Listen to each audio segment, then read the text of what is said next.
something that is life-saving is worth sharing.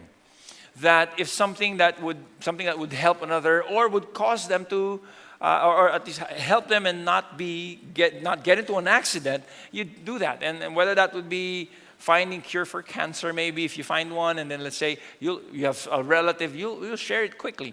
Or remember the time when it was, those of you who are old enough will remember when at the turn of the millennium, Y2K bug was going around, or people were explaining, what if at the turn of the millennium all the computers would crash?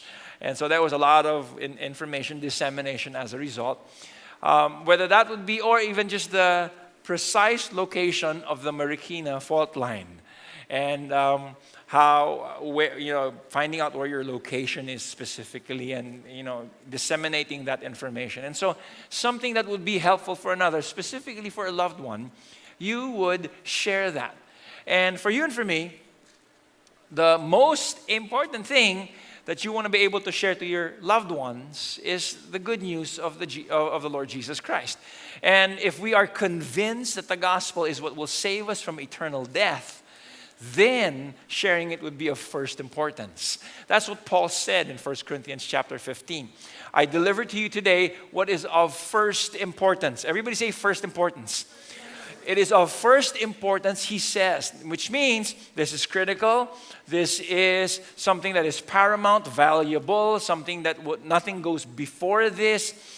This is very, very, very, very important.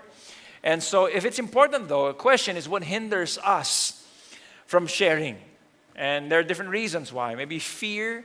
You've been rejected before. You talked about your faith and you got laughed at.